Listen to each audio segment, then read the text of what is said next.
trabajo es tan malo y tan feo que hasta te pagan por hacerlo. ¿Cuál es el peso que cargas en tu vida que no te deja avanzar? O sea, el dolor sí es inevitable, pero el sufrimiento sí es opcional. La terapia genera autoconocimiento y el autoconocimiento genera control. Te darte cuenta de que tu estructura emocional, así como la tienes, no te sostiene en tu actual vida. ¿Y qué hay que hacer? Derrumbarla. La depresión es un conflicto que tiene la persona con su propio cuerpo. Y la ansiedad es un conflicto, es una batalla diaria, interna, pero con la mente.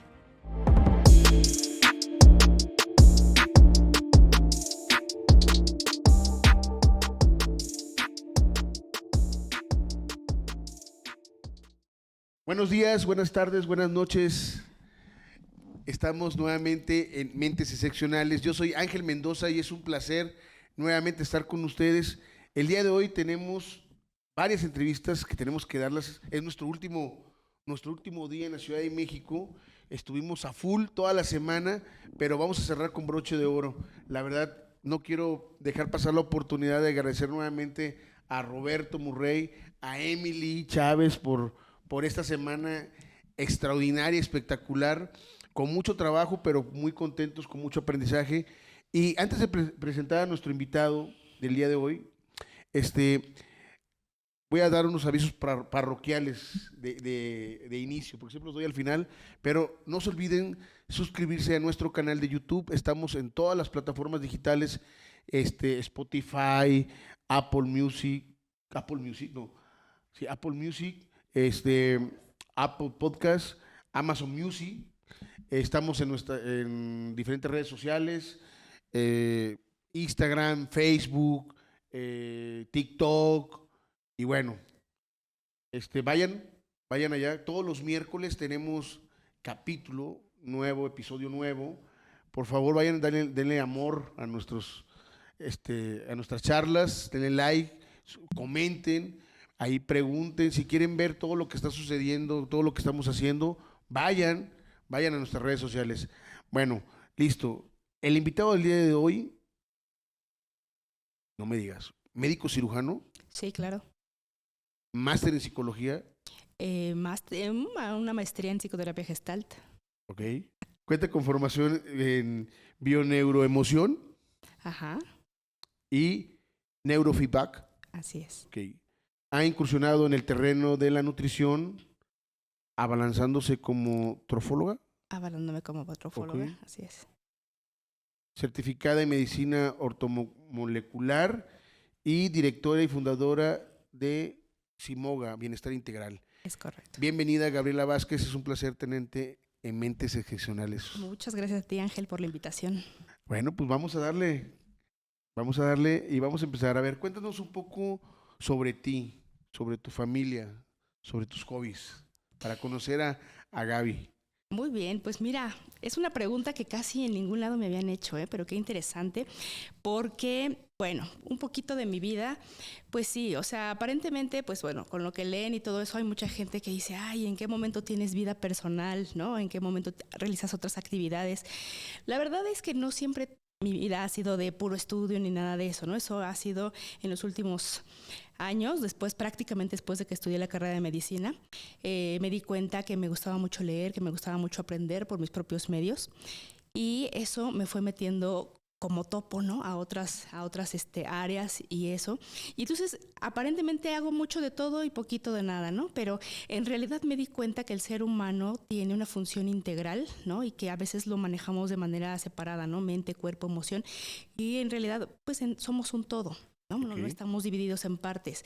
Entonces a mí me gusta mucho, por ejemplo, estar en la naturaleza, escuchar las corrientes de agua, cascadas, ríos, el mar, me da mucha tranquilidad.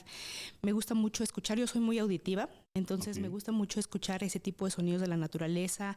Me gusta hacer contacto, digamos, directo con las plantas de los pies, pues, en el pasto. Todo eso me gusta caminar, me gusta extraerme del ruido. Digo, vivo en una ciudad, pues una de las más caóticas, con ruido, con mucho tránsito todo el día.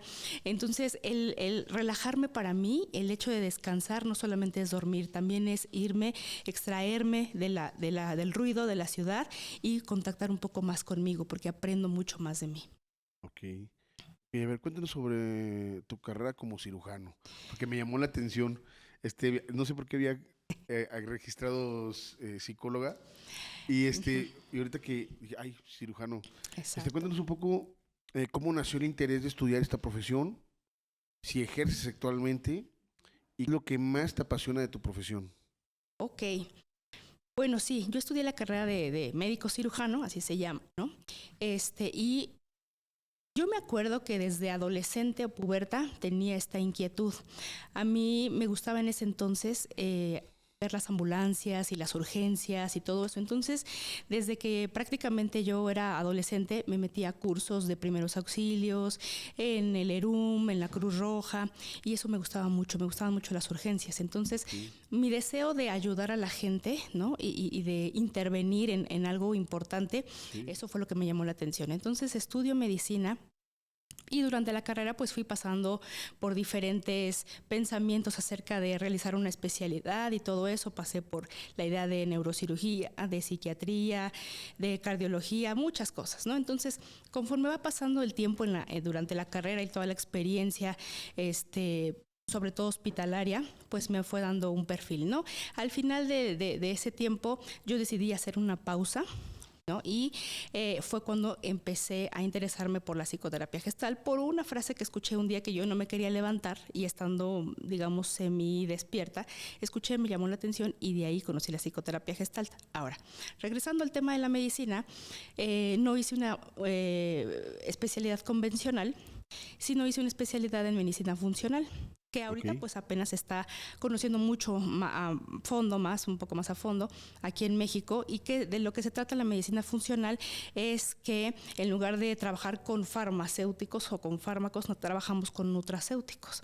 Vemos a la persona de manera integral, ¿no? O sea, en todos sus padecimientos, no nada más los ojos o el corazón o cositas así de manera aislada, sino de manera integral, y hacemos un protocolo de intervención a nivel de nutrición, ¿no? A nivel de nutracéuticos y a nivel de estilo de vida. Entonces, todas las enfermedades, digamos, que son conocidas como crónico-degenerativas o que para la medicina convencional no tienen una reversión, para la medicina funcional hay un punto en donde cuando todavía no tocan ese punto de irreversibilidad, podemos hacer algo para detener la progresión de la enfermedad y eventualmente llevarla a una remisión. ok. Lo que más me apasiona de mi carrera es precisamente que yo me he dado cuenta cuando inicié en mi consulta como médico general, ¿no? Y después ya que hice la especialidad en medicina funcional, me di cuenta que la mayoría de las personas, además de llevar problemas físicos, tenían problemas de fondo emocionales, todas.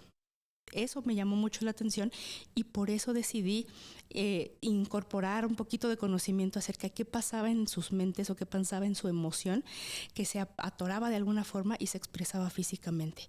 Yo Ok, tengo un lema, ¿no? En mi consulta, bueno, en mi sí, trabajo en general, que dice, a diario trabajo con niñas y niños heridos emocionalmente que ahora son adultos enfermos físicamente.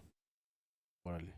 Entonces, para ir ya focalizando, ¿cómo combinas, porque me llama la atención, cómo combinas o equilibras la parte médica con esta parte de psicoterapia y me imagino que la programación neurolingüística? Claro, bueno, en mi consulta tengo mi consulta de medicina funcional, ¿Sí? ¿no? Y también tengo mi consulta de psicoterapia, Ok. ¿no? Ahora, debo aclarar que no atiendo a los mismos pacientes en medicina funcional que en psicoterapia, Ah, ok. ¿no?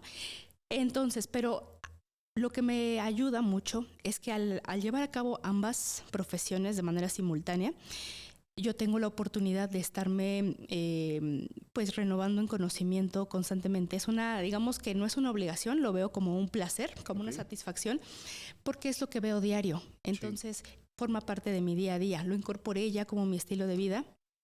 Y pues en la parte de la psicoterapia escucho mucho cuál es el problema de la gente, cómo ha cambiado la percepción incluso después de la pandemia. En la parte de la consulta médica veo cómo la gente cada vez come peor, en el sentido de que come cosas como por lo rápido, ¿no? Estamos en una época, me parece a mí, de la inmediatez, en donde todo lo queremos pues hacer rápido, ¿no? Que me llegue rápido. Entonces, como traigo prisa, me como cualquier cosa y entonces eventualmente a la larga eso se me va acumulando y voy generando enfermedad, ¿no? Entonces he visto todas las veces, ¿no? Tanto en una consulta como en otra, cómo hay un desbalance, tanto en la parte física como en la parte emocional, todas las veces, ¿no? Todas las veces que veo personas enfermas físicamente, siempre subyacente hay algo emocional. Qué interesante. Oye, entrando en tema, platícanos cómo es el bienestar integral, qué partes de la vida contempla el bienestar integral y cuáles son las dimensiones del bienestar integral. Una pregunta, 3 en 1. 3 en 1.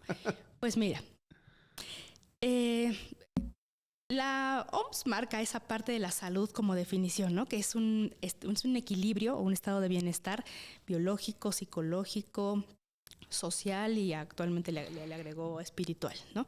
Entonces, son varias áreas de nuestra vida en donde necesitamos tener ese balance o ese equilibrio. Cuando ese equilibrio se pierde o se rompe, sea a nivel físico, sea a nivel emocional, la persona pierde esa integridad como salud, ¿no? Y entonces el término, la definición de enfermedad en realidad viene dada por la salud. La enfermedad es la pérdida de ese equilibrio, de ese bienestar en alguno de esos rubros, biológico, psicológico, social o espiritual. Cuando se rompe ese equilibrio, la persona entra en conflicto, ¿no? Entonces, pero vivimos en un mundo en donde queremos solucionar con lo de afuera lo que se rompió adentro, ¿no? Normalmente no nos acostumbramos a mirarnos como personas, a saber, a preguntarnos diario cómo nos sentimos, qué pensamos, qué queremos, a qué estamos dispuestos. No nos preguntamos eso, damos por hecho que la vida continúa, actuamos por automatismo, hacemos las cosas de manera sistemática y vamos dando por hecho que ahí está la salud, ¿no? ¿Hasta cuándo? Hasta que se pierde. Sí, hasta que caemos, ¿no? Exactamente. Entonces, me parece que las dimensiones son en el mismo nivel, ¿no? O sea, es tan importante mi vida, mi parte biológica como mi parte emocional, mi parte social, porque esos son los pilares que sustentan mi salud. Okay. Entonces, por eso a mí me gusta ver a la persona de manera integral, cómo se desenvuelve, o sea, cómo es su cuerpo, pues biológicamente, cómo se comporta fisiológicamente, si hay síntomas, si hay enfermedad, su emoción, cómo está su mente y cómo está su entorno. Okay, entonces cuando va uno a terapia contigo, cuando uno va a tu consultorio, tú ves esas 4 dimensiones. Claro. Okay, y ya dependiendo qué es lo que tenga uno, tú es como actúas. Por supuesto, yo evalúo a la persona, ¿no? Le hago un interrogatorio, obviamente le hago una exploración física, le pregunto un poquito acerca de su vida social, de su vida emocional y todo eso, y al final pues le doy esta parte de la evaluación, ¿no? Del resultado, decir, mira, hay desbalance en esto, en la parte biológica, en la parte emocional, en la parte social, ¿no? Todo, ¿no? Y entonces se ponen sobre la mesa, digamos, las sugerencias. Sobre ahí, de ahí parte todo, del diagnóstico. Claro. Okay, qué bien. O sea que si haces ese diagnóstico, haces como que aquí está, tú dime por dónde le damos o tú sugieres por dónde. Exactamente, empezar. Sí. O sea, estos son los puntos importantes. Mi trabajo, ¿no? Y mi responsabilidad es mostrarte que en dónde están, digamos, las fallas o las fracturas, en donde perdiste la salud, y es tu decisión porque es tu responsabilidad tomar acción o no, pero dejarlo entonces que se deje así con conciencia porque es responsabilidad de tu vida. Ok. ¿Cuáles son algunas prácticas diarias que puedes mejorar en el bienestar integral? Desde tu expertise. Es muchas. Okay. Mucho es la conciencia plena en todos los aspectos, ¿no? La conciencia plena de el propio cuerpo, ¿no? Desde el que me despierto, ¿no? El primer pensamiento es el más importante. Si yo me despierto y digo, ay, es lunes, qué flojera, me pesa el cuerpo, ya estoy programando a mi cerebro para que tenga flojera, para que no tenga energía, para que sea pesado y para que la semana le pese. Si mi primer pensamiento es, qué bueno que desperté, ahorita se me antoja desayunar esto, me voy a bañar y voy a salir aquí, me voy a vestir de este color, ahí la programación cambia. Claro, y algo más importante yo creo que también es agradecer, porque a veces se nos pasa o damos por hecho de que despertar es como que va a ser así y no. Yo creo que lo primero es que decir, bueno, gracias a Dios, un día más, ¿no? Exacto, el ser agradecidos ayuda mucho porque genera mucha tranquilidad. Agradecidos a la vida, a quien deseen creer, o sea, pero que agradezcan todos los días por tener algo, algo propio, ¿no? O sea, como despertar, porque damos por hecho que es como una obligación tener que despertar y hay gente que no despierta. Entonces, todo eso va siendo muy importante. ¿Qué otro? Otro es el elegir qué voy a comer. Porque eso que voy a comer es para nutrir a mi cuerpo. Porque mi cuerpo es la principal fuente, es mi principal instrumento de trabajo para toda la gente. Hay unas cosas que debo de hacer, que tengo por obligación, por compromiso del trabajo y todo, pero también un espacio, ¿qué quiero hacer? El día tiene 24 horas, ¿qué quiero hacer en 30 minutos? Sí, quiero salir a caminar, quiero ver el paisaje, quiero platicar con un amigo, ¿qué quiero hacer? O sea, hacernos conscientes de lo que vamos a hacer en el día. Y no estar siempre en modo automático, ¿no? Exacto. Ni en esta constante presión de tengo que ser productiva y tengo que ser productiva porque no puedo estar sentada viendo la televisión o no puedo estar sentada viendo el paisaje porque ya no estoy haciendo nada. Ok. ¿Cómo se puede lograr un equilibrio entre la parte profesional y el bienestar integral? Siendo muy consciente de para qué lo hago. Okay. ¿Para qué hago la parte profesional? Porque hay gente que, mira, hay un dicho por ahí populachero que dice que el trabajo es tan malo y tan feo que hasta te pagan por hacerlo.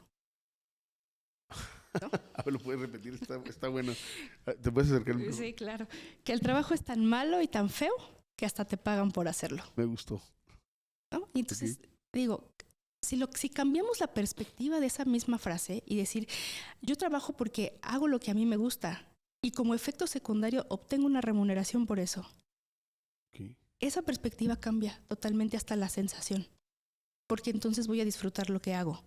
Entonces, ¿cuándo voy a lograr ese equilibrio entre lo profesional y el bienestar integral?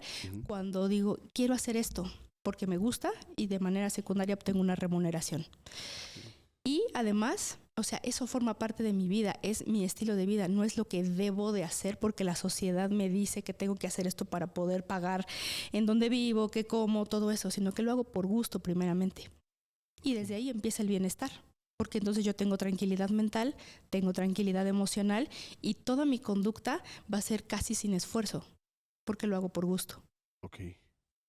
Oye, otro concepto interesante del cual eres especialista y que también me llamó la atención es la bioneuroemoción. Ajá, así es. ¿Qué nos puedes contar sobre ese tema? La bioneuroemoción también es una herramienta, ¿no? Y mucho lo marcan que se incorpore como un estilo de vida, porque no estamos separados, ¿no? Simplemente el nombre lo indica, bio, ¿no? Es la parte biológica, el neuro es la parte mental, ¿no? Y la emoción, pues es la emoción, ¿no? Entonces somos seres conectados con nuestro cuerpo, nuestra mente y nuestras emociones, y todo funciona de manera simultánea. Aunque alguna de ellas se desequilibre o pierda la salud, sigue teniendo la misma conexión con las demás. Entonces, es importante que reconozcamos que muchas veces cuando no verbalizamos o no le hacemos frente a nuestros conflictos emocionales, muchas veces se van a terminar expresando de manera física, manera de síntomas o manera de enfermedades.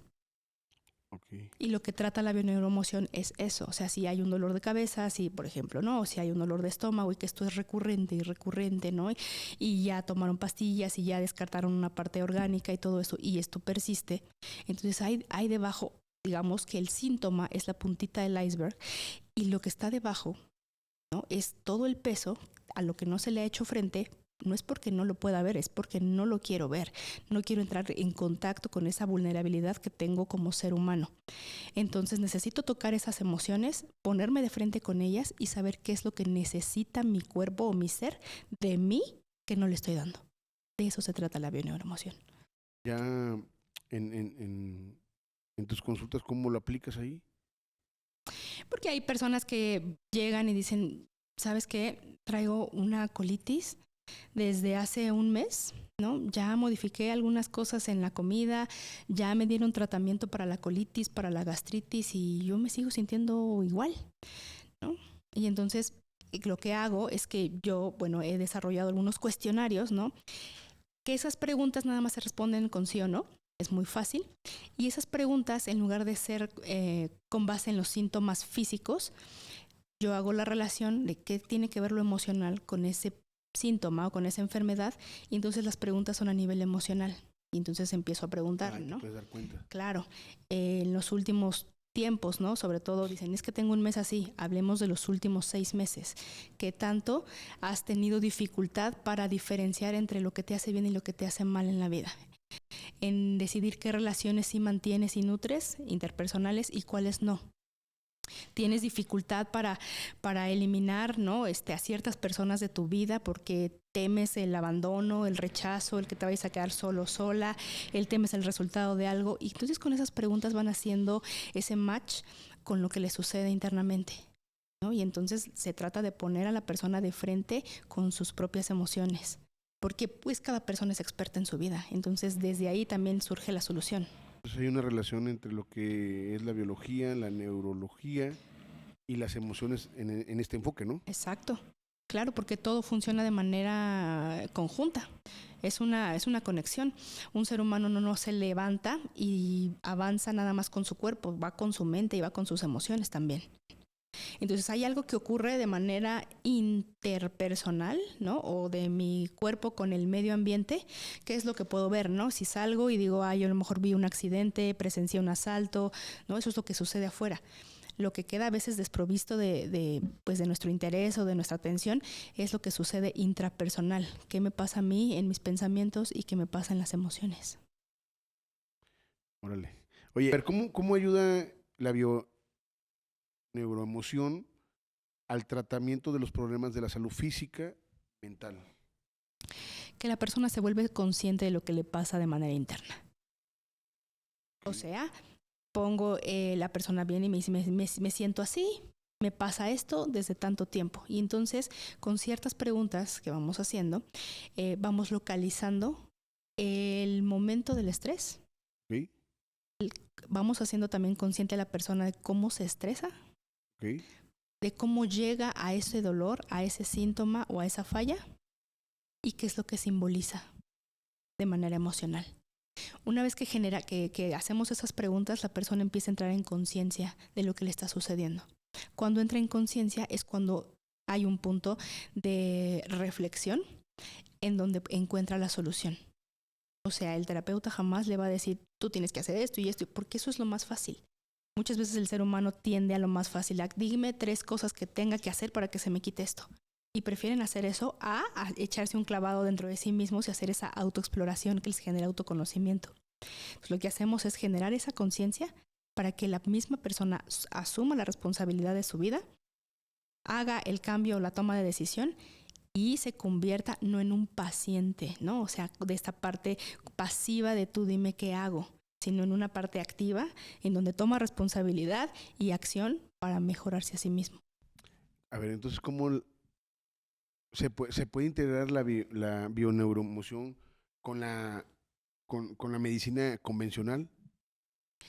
Sí, claro que se puede integrar, ¿no? O sea, todo suma.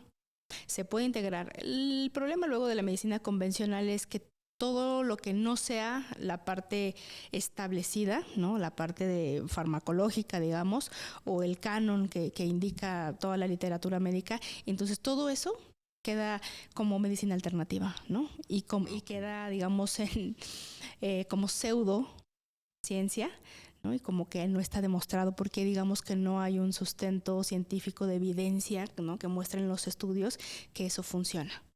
Sí hay evidencia, pero no hay evidencia en realidad en tantos estudios que se hacen en cantidad ni en número de personas para demostrarlo. Pero la persona que lo experimenta sabe que funciona. Yo pensaba que necesariamente este tema de la bioneuroemoción iba conectado con la medicina, pero no, entonces quitan la medicina. Sí, claro, ¿no? Okay. Pero en realidad es algo integral, porque lo que se necesita es que la persona tenga conciencia de qué le pasa. Para que podamos cambiar algo, necesitamos saber qué pasa y cómo sucede. Oye, ¿cuánto tiempo suele tomar ver resultados en un tratamiento con la bioneuroemoción? Perdón. Pues mira, hay varios factores que intervienen aquí, ¿no? El principio es que la persona vaya por voluntad, ¿no? O sea, que no llegue de porque me dijeron. pero yo no lo creo, ¿no? Ok. Entonces, que vaya por voluntad. Hay un mínimo de sesiones, ¿no? Que son alrededor de unas 12, entre 12 y 20, ¿no? Sesiones. Uh-huh. Para que entiendan, ¿no? Porque muchas veces van por un solo síntoma y por supuesto que puede ser muchísimo menos sesiones, ¿no? En 2 o 3. Pero normalmente no van síntomas aislados. En realidad a veces me pasa esto, a veces me pasa esto otro y esto otro y esto otro. Entonces necesitamos entender el proceso para que la persona entienda cómo procesa sus emociones y en dónde se atoran.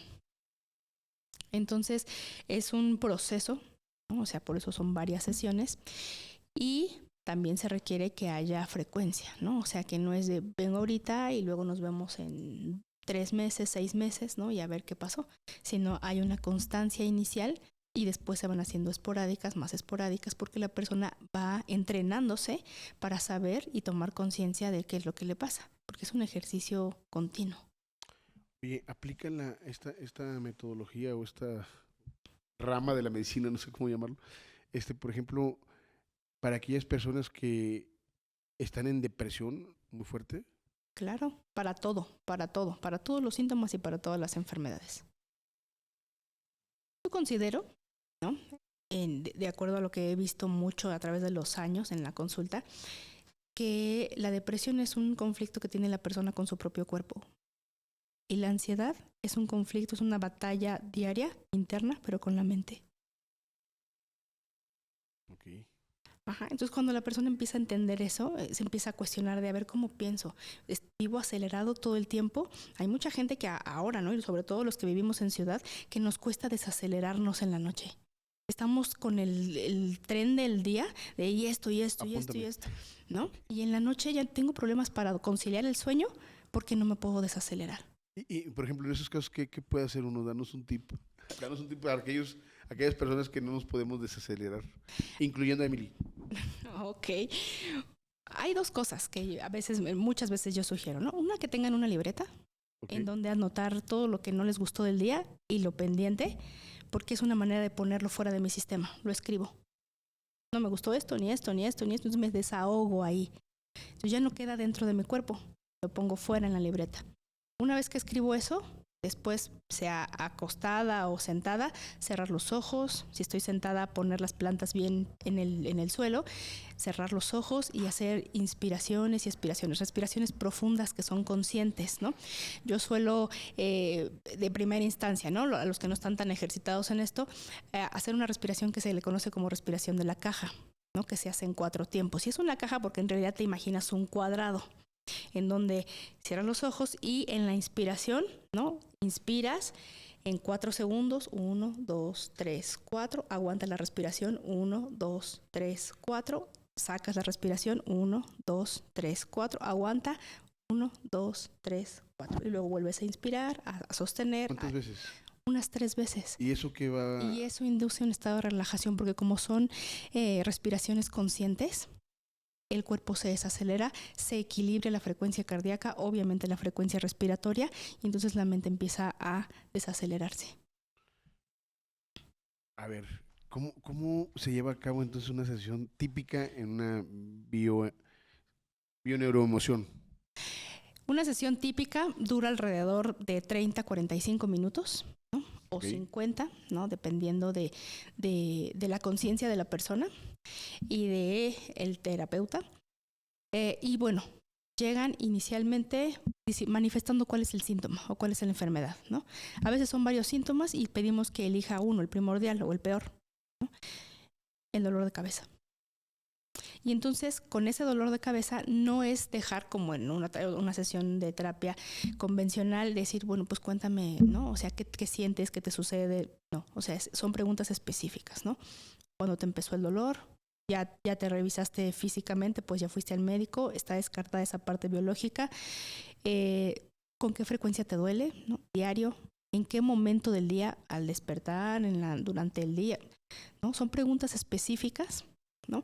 ¿Por qué? Porque esa información al terapeuta le va dando la pauta o el panorama de saber cuáles son los puntos en donde se atora, ¿no? Entonces, y después vamos hacia atrás, ¿no? ¿Desde cuándo ¿Qué pasó? ¿Qué pasó? Empezó hace un mes. Ok, hace un mes exactamente. ¿Qué circunstancias estabas atravesando en tu vida? Y entonces empiezan a tomar conciencia. Es que fue cuando me separé. Ok. Y entonces ahí empezamos a encontrar todos los factores de estrés O sea, emocional. como que haces etapas de regresión con la persona. Pero en el interrogatorio. Ok, Primero para que el terapeuta identifique dónde está la falla, ¿no? ok. Con esas preguntas y al mismo tiempo le vaya dando esa retroalimentación a la persona para que vaya tomando conciencia de cómo funciona y en qué momento empezó y por qué, para que lo pueda cambiar. Ok, qué interesante. Oye, la, bione- la bioneuroemoción puede aplicarse como una medida preventiva antes de que aparezca un problema de salud. Normalmente no es preventiva Ok, porque funciona con los síntomas y con la enfermedad. De hecho, la literatura indica que cuando aparece el síntoma de la enfermedad es cuando en realidad el individuo ya está en la etapa casi de resolución del conflicto. Lo único que le falta es entenderlo y ponerse de frente con él. Porque el cuerpo en todas sus dimensiones, físico, mental y emocional, es sabio el cuerpo. Entonces tiene un sistema de autorregulación que se balancea por sí mismo. Por ejemplo, si suena la alerta sísmica y la gente que se asusta, ¿no? El cuerpo se pone en modo alerta, empieza a ver mucho más rápida la frecuencia cardíaca, o sea, la taquicardia, se empieza a respirar más y hay gente que corre o que tiene una fuerza descomunal en ese momento, ¿no? Es porque el cuerpo prepara para un estado de urgencia. Cuando ese estado de urgencia desaparece, el cuerpo se vuelve a regular, se modula la frecuencia cardíaca, la frecuencia respiratoria, la presión arterial, ¿no? Disminuye la fuerza y entonces se regula. Así nos regulamos también mentalmente y emocionalmente, nada más que no siempre somos conscientes de ello. a ver, está muy interesante esto que estamos platicando, pero yo tengo una pregunta. No voy a decir su nombre, pero conozco una persona que siempre, no voy a decir su nombre, pero mi mamá, se llama Aida Hernández. Resulta que siempre o tiene una enfermedad, o le duele la espalda, o que le duele el corazón, que siente que se va a infartar, que los pulmones, que no te puedes imaginar el tipo de enfermedades que ella misma se diagnostica. Lo curioso de esto es que va con el doctor y primeramente, si no le dicen lo que ella quiere escuchar, el doctor no sirve. Y si medican algo, se lo quita porque ella piensa que no funciona porque es aficionada al internet o sea, ella se medica, ella determina en base a lo que quiere escuchar si es bueno o no. Entonces, la pregunta es si si, si esto se puede curar a través de esta metodología, o bueno, rama dijimos que era, ¿no? De la medicina. Exacto. Pues más que curarse, ¿no? O sea, porque hay por ahí un término en derecho, ¿no? Una frase que dice que nadie puede obligar a otro lo imposible. Y yo lo incorporo a la terapia, a la emoción y a toda mi práctica profesional, porque obligar a otro lo imposible desde esta parte terapéutica es obligar a otro a que haga algo que no quiere hacer, a que se dé cuenta de algo que no quiere ver. No es que no pueda, es que no quiere. En este caso en específico, digo, hay que personalizar, ¿no? Siempre los síntomas y las circunstancias y todo eso, pero de manera genérica, al quejarse de varias cosas y descartar la parte orgánica, hay una necesidad de fondo. Debajo de todas las quejas físicas o de las quejas en general, hay una necesidad que la persona no está sabiendo enunciar claramente. ¿Cuál puede ser la necesidad? ¿En qué momento se le resuelven los síntomas? Vamos a suponer, le duele la espalda. Ok, a las personas que les duele la espalda y que incluso caminan jorobadas o inclinadas hacia adelante, les podemos preguntar, y esto es de manera genérica, pero se tiene que personalizar, ¿no? De acuerdo a las circunstancias de la persona. De manera genérica, ¿cuál es el peso que cargas en tu vida que no te deja avanzar? Peso emocional, de las cosas que te arrepientes, por lo que hiciste o por lo que no hiciste. de lo que dijiste, de lo que sentiste, de lo que ya no puedes reparar, ¿cuál es ese peso que cargas? ¿No? En la parte que decías de corazón y todo eso, ¿no? En las fallas al corazón, es muy importante preguntarle a la persona, ¿cuál es tu sentido de vida? ¿Cuál es tu motor de vida? ¿Para qué te levantas todos los días? Y entonces hay gente que no, yo les pregunto, ¿cuál es tu motor de vida, tu sentido de vida? ¿No? Porque, digamos, al hablar de sentido de vida, se entra en muchos conflictos, porque si es cierto, si no es cierto, si la parte filosófica y todos los filósofos que en su momento estudiaron el sentido de vida llegaron a la conclusión de que no existe, ¿no?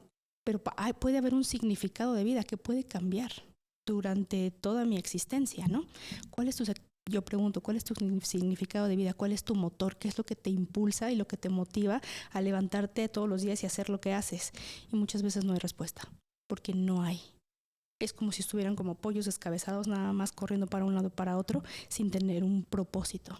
Entonces, cuando hay esta parte del corazón, no hay un sentido de vida o hay una profunda desvalorización de la propia persona que no se siente con interés, que no se siente ya suficiente o apta para ser amada, querida o que le puede interesar a alguien.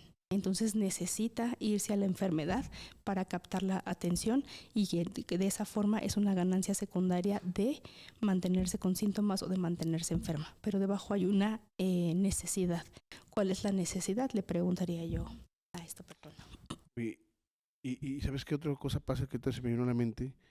Que, por ejemplo, mi mamá agarra todo de las personas. Por citar un ejemplo, vamos caminando por la calle y ve a una persona, puede decir algo, que no tiene pierna, ¿no? Y entonces agarra ese problema. ¡Pac! Luego vamos por más adelante y ve a otras personas y, o sea, va agarrando todo y todo se lo lleva. O sea, mi mamá no mete más personas a la casa porque ya está llena. Pero si no, y eso yo creo que emocionalmente le afecta. Llora por todo, por ejemplo, es súper, no sé, ahorita que estoy acá en México, ¿a qué vas a México? Si estoy aquí, le digo, oye mamá, mira qué bonita está la vista.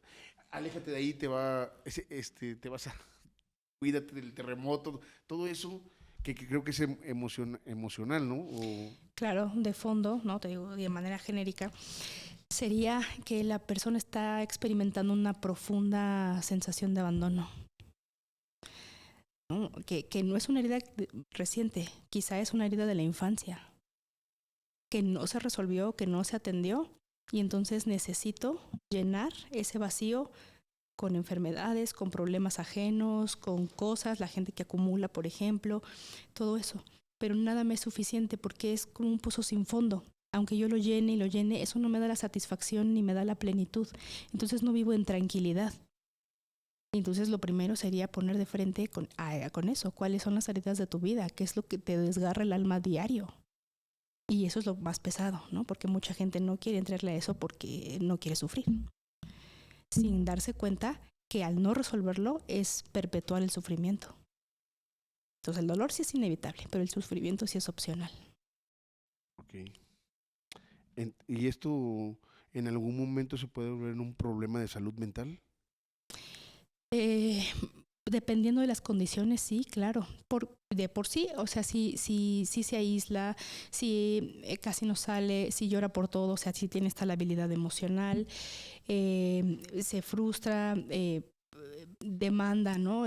La atención, tiene ciertas enfermedades, pues tiene muchos síntomas depresivos, ¿no? Eso no quiere decir que ya tenga un trastorno depresivo y eso, porque tendría que diagnosticarse, pero tiene muchas características depresivas. Las personas que se aíslan, que tienen esta tendencia al llanto o a la irritabilidad o que son irascibles, que no tienen un sentido de vida, que sienten culpa por lo que hacen y por lo que no hacen, y eso se va perpetuando. A ver, ahí es algo bien importante. Acabas de decir algo bien importante. Por ejemplo, mamá cuidó todo hasta que terminó mi abuelita, la mamá de ella, hasta que salió de este plano, ¿no? Uh-huh. Y yo le decía a mamá, tú hiciste lo que tenías que hacer, todo lo que estuvo a tu alcance lo hiciste. Y mi mamá tiene ese pesar, como si no hubiera hecho nada. Le digo, no, hiciste todo. O por ejemplo, hemos tenido pláticas de, a ver, mamá, ¿qué tienes? ¿Qué te pasa? Tienes todo, tienes a tus hijos, estás aquí, estamos aquí, tienes salud, no te falta nada, gracias a Dios, dentro de las necesidades primarias que pudiéramos tener. O Ujú. sea, tenemos todo. Todo en el buen sentido de que estamos completos en la familia. Y llora. Y no sabe Claro, decir nada. Y llora. Y le digo, ¿qué pasa? Y, llora, y entra una impotencia de mis hermanos y mía también. Porque dices, bueno, entonces, ¿qué onda? claro, porque aparentemente tiene todo, ¿no? O sea, todos los que estamos alrededor, O sea, pues sí, todo y pues nada como la canción. exacto, ¿no? O sea, porque si tienes salud, tienes vida, tienes a tus hijos, A tus ¿no? Pero nietos, habría todo. que preguntarle a ella, para ella, qué significaría tener todo, o si le falta algo a ella. Porque sí, estuvo, ¿no? Hasta el último momento con su mamá, cuidándola, estando ahí con ella, o sea, presente, y de todas maneras tiene esta sensación de insuficiencia. Muy probablemente, y te voy a hablar sin fundamento, ¿verdad? Sí, Porque no sí. conozco ni a tu mamá, ni el caso, ni nada, pero es que hay una herida materna, o sea, de parte de la madre de ella, emocional, que nunca se cubrió.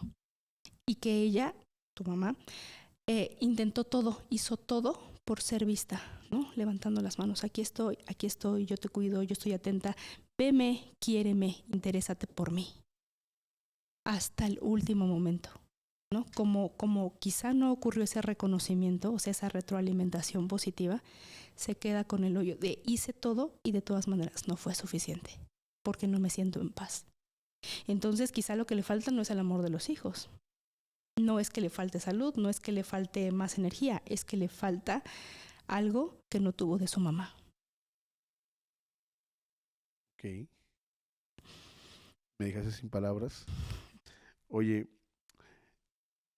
vamos a cambiar de tema porque voy a dejarlo ahí Ajá, sí. para pensarlo y voy a entrar a esos temas de la salud mental, Ajá. ¿sí? ¿Cuáles serían los principales herramientas para tratar problemas de salud mental? Em, Desafortunadamente, han ido incrementando muchísimo a una velocidad impresionante los problemas de salud mental, sobre todo durante y después de la pandemia, ¿no? Porque Ujú. los que no estaban diagnosticados con algo ahora lo están y los que estaban empeoraron, ¿no? Entonces, en primera, a mí me parece que el tema de la salud mental tendría que formar parte de la canasta básica. Lo que Porque significa que hay que tomar terapia o qué. lo que significa que todos necesitamos atender esa salud mental y no dar por hecho que funcionamos nada más porque trabajamos y volvemos y hacemos, sino cómo nos sentimos. Cuáles son las herramientas para podernos seguir vinculando. Porque también digo, los avances en la tecnología, todo, se supone que vamos evolucionando, ¿no? Tecnológicamente y todo, pero humanamente vamos involucionando, o sea, vamos para atrás, porque cada vez estamos más deshumanizados, porque podemos ver noticias desastrosas todos los días y hay gente que ya dice, pues esto es la costumbre y ya ni siquiera se inmuta, ya no existe esa empatía como antes. Entonces, una es que si hay que, la propia persona, ¿no? Identificar cómo se siente, qué siente esto y dejar de desmitificar, o sea, más bien desmitificar la idea de la terapia, porque mucha gente todavía trae este estigma de que es para locos, es para gente enferma y yo creo que no. Yo creo que a veces lo pongo en términos muy crudos, quizá muy feos en las palabras, ¿no? O sea, en el sentido de que hay un bote de basura. Y todos, así como sacamos la basura a diario de nuestras casas porque es lo que no funcione, porque no podemos guardarla, porque si no sería una intoxicación y un malos olores y todo eso, así también tenemos que sacar la basura mental. Y el espacio terapéutico nos permite hacer eso. Hoy y ahí, en un espacio en donde esté exento de juicio, exento de crítica, exento de burla, porque para eso está el mundo, el espacio terapéutico debe ser un espacio seguro para la persona, en donde yo puedo decir lo que siento y lo que pienso sin sentirme juzgada. Y vaciarme y saber de eso que me vació. El terapeuta me ayuda a entender mi circunstancia, a entender mi vida, mi funcionamiento y rescatar lo que me funciona y lo que me construye y dejar lo que no. De eso se trata la terapia. Entonces, para atender la salud mental, una sería eso, desmitificar esa idea de la terapia, el que cada cierto tiempo veamos cómo nos sentimos, alguien nos evalúe, etcétera, no para etiquetarnos, sino para que nos refleje cómo nos sentimos de manera objetiva. y tomar riendas en el asunto si hay algo que tengo que sanar, que tengo que solucionar para que no se queden las cosas inconclusas o mal resueltas. Ok. Entonces es muy importante, claro, atender la salud mental. Oye, ¿qué opinas de esto que ahorita que dijiste, de la estigmatización que tiene la sociedad sobre los profesionales de la salud mental? Que desde hace muchísimo tiempo, ¿no? O sea, tú no puedes ir al psiquiatra porque eso nada más es para locos, ¿no?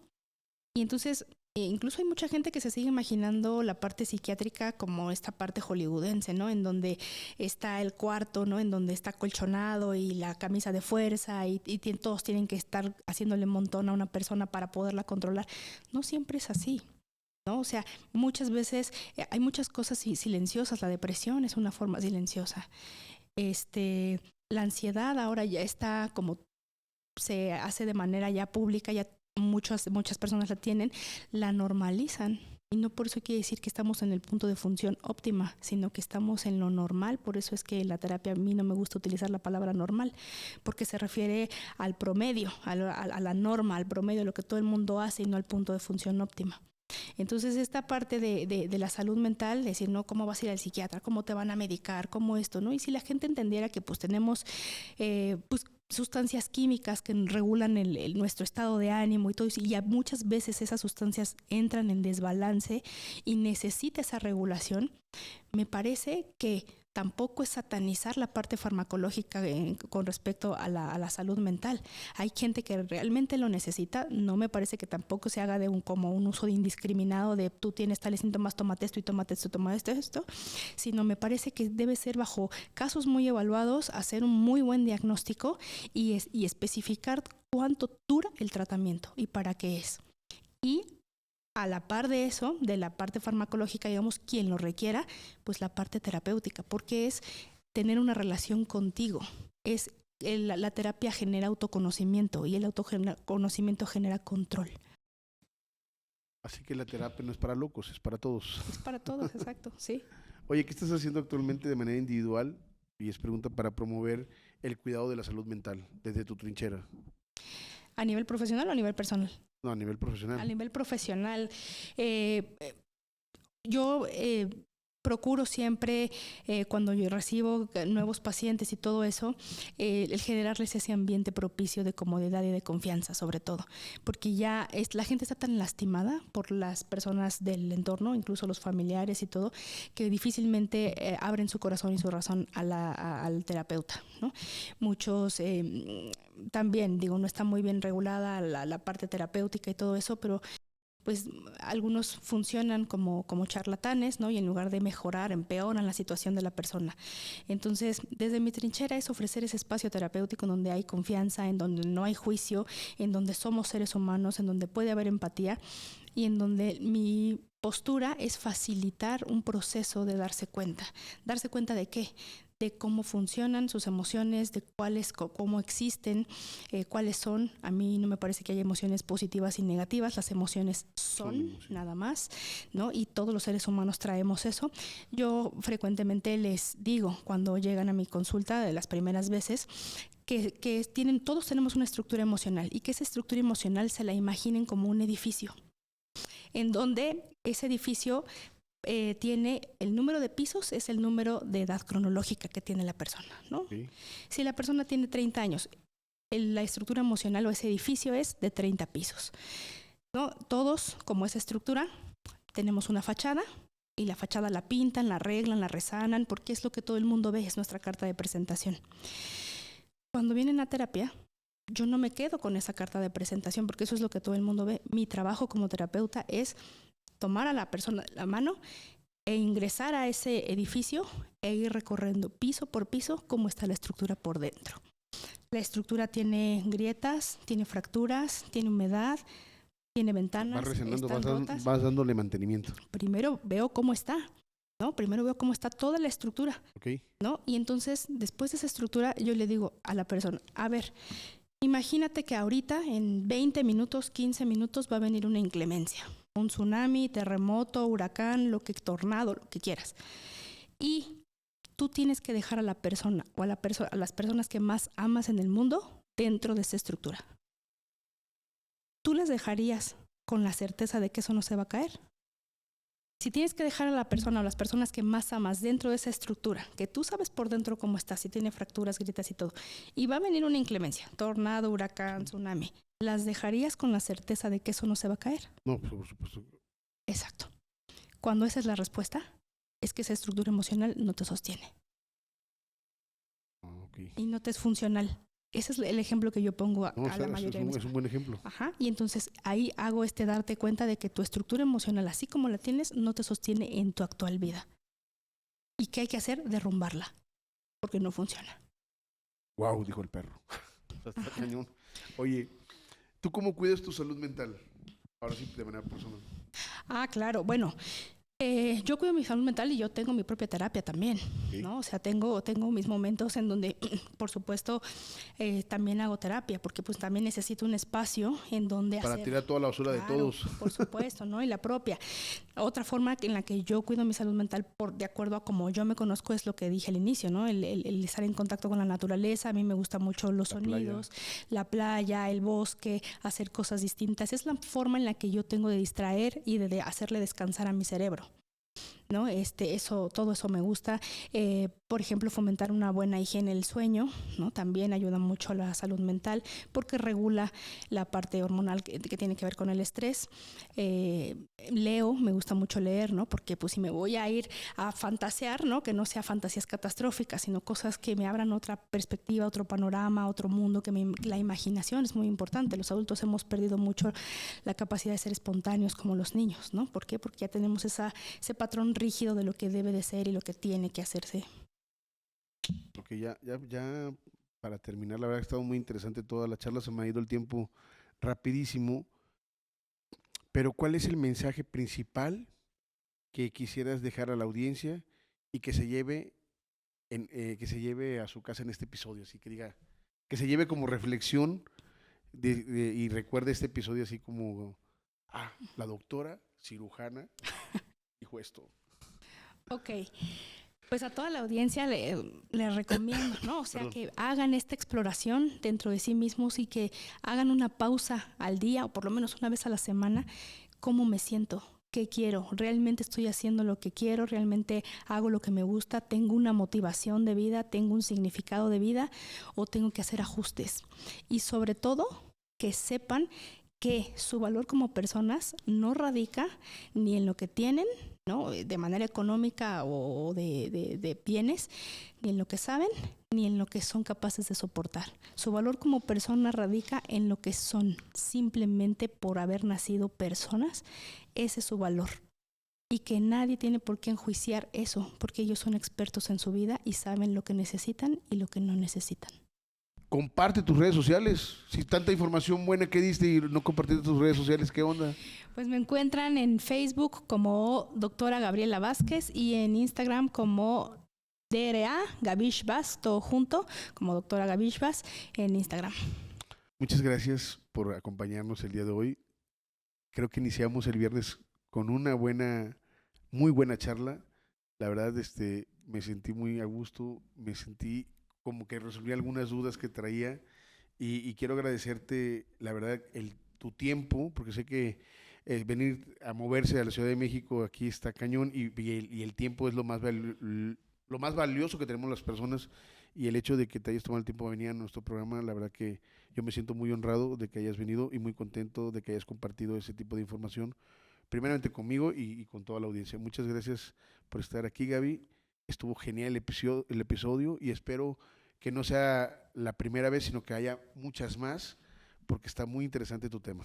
Muchas gracias, sobre todo por la invitación. Yo me siento muy honrada de estar aquí presente y por lo menos ser útil, ¿no?, a otras personas y que el alcance sea pues hasta donde tenga que ser. Muchísimas gracias. Ok, pues bueno, vamos a despedir este episodio. Gracias a los compañeros que han estado aquí apoyando. La verdad no he tenido oportunidad de decirles gracias por aguantar, gracias por estar y gracias por tener la paciencia y sacar todo adelante, ¿no? Porque al final del día creo que es importante comentarlo, que han estado a full, han estado ahora sí que a marchas forzadas, y agradezco a todos de corazón, a todo el equipo, ¿verdad? Y además, pues para no perder la costumbre, los avisos parroquiales nuevamente, suscribirse al canal de YouTube, vayan a todas las redes sociales, vayan a todas las plataformas digitales, estamos en todos lados, así que nos vemos la próxima. Esto es Mentes Excepcionales. Nos vemos.